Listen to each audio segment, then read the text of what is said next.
নমস্কাৰ PMB mix YouTube চেনেলৰ সকলোকে নমস্কাৰ জনাইছো। বৰ্তমান মই উপস্থিত আছো শিৱসাগৰ বৰপুখুৰী পাৰত। এটা বিশেষ কাৰণত আচলতে মই এই ভিডিঅ'টো প্ৰস্তুত কৰিছো। আজি মোৰ সৈতে কেইজন বিশেষ ব্যক্তি উপস্থিত আছে। এখন নতুন অসমীয়া চিনেমা আহি আছে, অহা 30 আগষ্টত শুভমুক্তি লাভ কৰিব চিলনী চুৰ।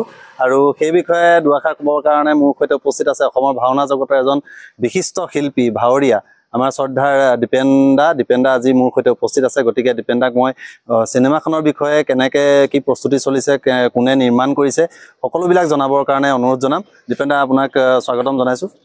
এইফালে আহক, ৰাইজে আপোনাক চাব বিচাৰিব দিয়ে। দীপেন্দা মোৰ সৈতে আছে। ইতিমধ্যে মোৰ যিটো চিনাকি অনুষ্ঠান, আপোনালোকে চিনাকি অনুষ্ঠানত দীপেন্দাক দেখিবলৈ পাইছেই, কিন্তু আজি এটা বেলেগ এটা কাৰণতে আচলতে দীপেন্দা মোৰ সৈতে উপস্থিত আছে। গতিকে দীপেন্দা, আপুনি জনাই দিয়ক চিনেমাখনৰ বিষয়ে। নমস্কাৰ। পিএমবি মিক্সৰ সমূহলৈ দৰ্শকলৈ মই শ্ৰদ্ধা জনাইছোঁ, কৃতজ্ঞতা জ্ঞাপন কৰিছোঁ। আৰু অসমবাসী ৰাইজলৈ এই ঐতিহাসিক শিৱসাগৰ বৰপুখুৰীৰ পাৰৰ পৰা এই শিৱদৌলৰ নিচেই কাষৰ পৰা আপোনালোকলৈ শ্ৰদ্ধা আৰু কৃতজ্ঞতা ধন্যবাদ জ্ঞাপন কৰিছোঁ। কথা হৈছে কি, আজি শিৱসাগৰত আছোঁ এটা বিশেষ কাৰণত। আমাৰ এখন চিনেমা আহি আছে, চিলনী চুৰ, অহা 30 আগষ্টত মুক্তি পাব। বৰচন্স প্ৰডাকশ্যনৰ বেনাৰত পৰেশ বৰাৰ প্ৰযোজনাৰে আৰু প্ৰণৱজ্যোতি ভৰালীৰ পৰিচালনাৰে আমাৰ শ্ৰদ্ধাৰ শিল্পী বিমান বৰুৱা ডাঙৰীয়া আৰু অহিৰ ভৈৰৱৰ সংগীত পৰিচালনাৰে জুবিন গাৰ্গ, দীক্ষু, দীপলিনা, আচুৰ্য বৰপাত্ৰ আদি কণ্ঠশিল্পীৰ কণ্ঠদানেৰে এখন ছবি চিলনী চুৰৰ শুভমুক্তি। যিখন ছবি বিনোদনধৰ্মী, যিখন ছবি বাস্তৱধৰ্মী, যিখন ছবি ৰসযুক্ত আৰু যিখন ছবিত একশ্যন আছে, ৰোমাঞ্চ আছে, সকলো পাব। গতিকে আৰু পৰেশ বৰা ডাঙৰীয়াৰ এই ছবিখন হৈছে এয়া প্ৰথম প্ৰয়াস।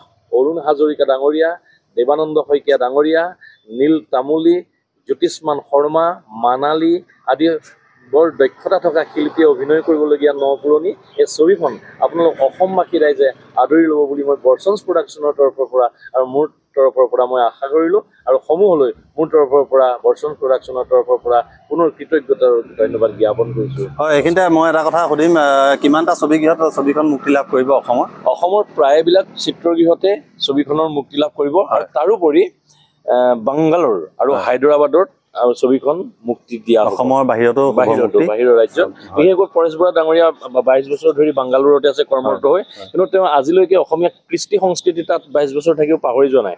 তাৰ পৰাই দিহানাম বনায়, তাৰ পৰাই টকাৰী গীত বনায়, নিজে লিখে, সুৰ কৰে। তাৰোপৰি তেওঁ সাংস্কৃতিক ক্ষেত্ৰতো বিৰাট বাংগালোৰ যিভাগ নামঘৰ আছে, নামঘৰ প্ৰতিষ্ঠাৰ ক্ষেত্ৰতো তেখেতৰ অৰিহণা আছে, তেওঁ বিৰাট অৰিহণা আছে। তেওঁ নামঘৰৰ লগত একাত্মভাৱে জড়িত। আৰু তাৰোপৰি তেওঁ আছাম ইউনিয়নৰ ছেক্ৰেটেৰিয়েটাৰ। আৰু তেওঁ বিৰাট হেল্পফুল এজন ব্যক্তি, আমাৰ প্ৰযোজক ডাঙৰীয়া, মানুহক সহায় কৰি ভাল পোৱা ব্যক্তি। গতিকে আমি ভাবো এই নতুন প্ৰযোজকজন আমাৰ ভাওনা সংস্কৃতিক বিশেষকৈ অতি ভাল পায়। 4খনমান ভাওনা কৰিছেগে, আমি ৰাস কৰিছোগে তাত গৈ পেলাই।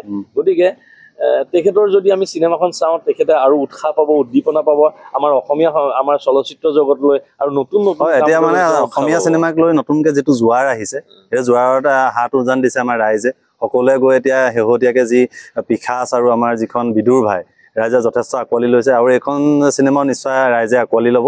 গতিকে অসমীয়া চিনেমা সুদিন নিশ্চয় ঘূৰি আহিছে বুলি ক'ব পাৰি, কাৰণ নতুন নতুন প্ৰযোজক আগবাঢ়ি আহিছে চিনেমা নিৰ্মাণৰ কাৰণে।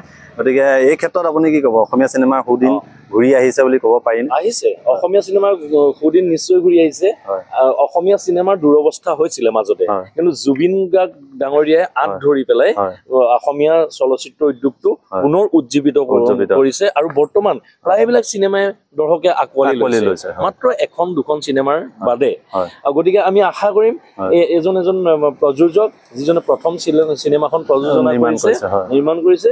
গতিকে মই অনুৰোধ জনাইছোঁ বিনম্ৰভাৱে পিএমবি মিক্সৰ ইউটিউব চেনেলৰ যোগেদি যে সমূহে যাতে এই চিনেমাখন আপোনালোকে আঁকোৱালি লয়। হয়, মোৰ ফালৰ পৰা আপোনালোক যিমান দৰ্শক আছে, মোৰ চেনেলৰ যিসকল ছাবস্ক্ৰাইবাৰ আছে, যিসকলে ভিডিঅ' চাই, সকলোকে অনুৰোধ জনাম অসমীয়া চিনেমা আপোনালোকে উদ্যোগটো উন্নতি হ'বৰ কাৰণে, আগবাঢ়ি যাবৰ কাৰণে এইখন চিনেমাও বিদুৰ ভাইক যিদৰে আঁকোৱালি লৈছিলে, পিখাচক যিদৰে আঁকোৱালি লৈছে, এই চিনেমাখনকো আপোনালোকে আঁকোৱালি লওক, মৰম দিয়ক। এইখিনিকে কামনা কৰিছোঁ। ধন্যবাদ দীপেন্দা, আপোনাকো ধন্যবাদ জনাইছোঁ।